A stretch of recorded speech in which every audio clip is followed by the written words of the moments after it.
Assalamualaikum warahmatullahi wabarakatuh.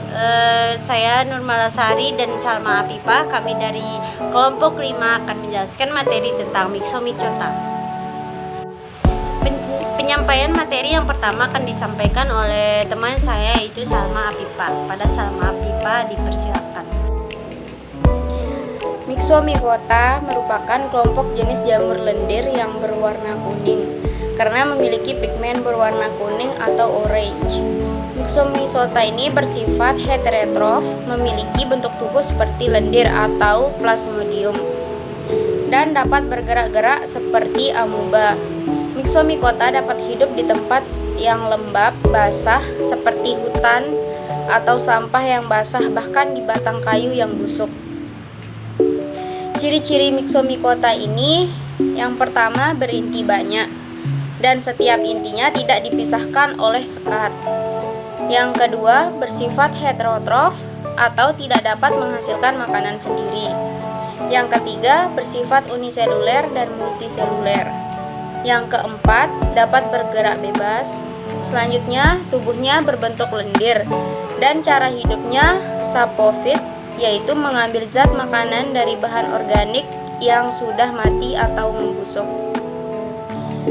Ciri selanjutnya yaitu makanan dicerna dalam vakuola. Selanjutnya, spora dapat berkecambah di dalam air atau substrat yang bersifat basah. Dan yang terakhir, hidup di tanah hutan, di dedaunan yang gugur, dalam kayu yang lapuk, atau merayap ke berbagai tempat.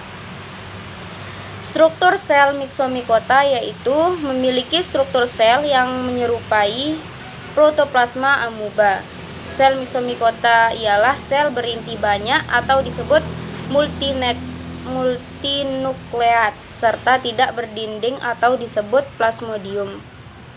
Selanjutnya, dengan sel multinukleat myxomycota antar sel intinya tidak dipisahkan oleh sekat. Namun, myxomycota memiliki keunikan yaitu ada yang bersifat uniseluler dan multiseluler. Sedangkan untuk reproduksi myxomycota dilakukan dalam dua cara, yaitu reproduksi secara vegetatif dan generatif. Secara generatif, proses reproduksi dilakukan melalui cara peleburan atau fertilisasi yang dilakukan oleh sel-sel yang memiliki bentuk yang sama. Sedangkan vegetatif, proses reproduksi dilakukan melalui spora yang dapat berupa sel haploid atau diploid.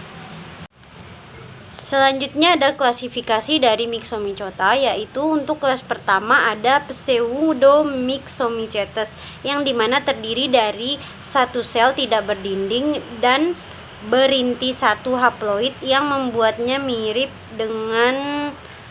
dengan amuba, sehingga dapat juga disebut dengan myxoamuba. Kemudian kelas kedua ada Plasmodiophromycetes, yaitu terdiri dari satu ordo dan satu famili saja, terbagi menjadi 9 genus berdasarkan sifat spora. Sebagian besar genus dari kelas ini sebagai parasit pada ganggang atau pada jamur.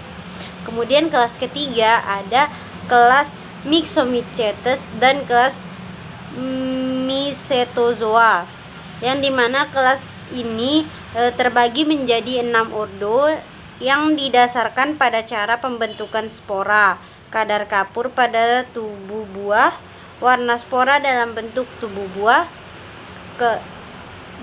Kemudian kelas ini memiliki beberapa fase dengan serupa dengan protozoa dan berseling dengan fase yang mirip dengan kehidupan jamur, dan fase lain tampak seperti jamur.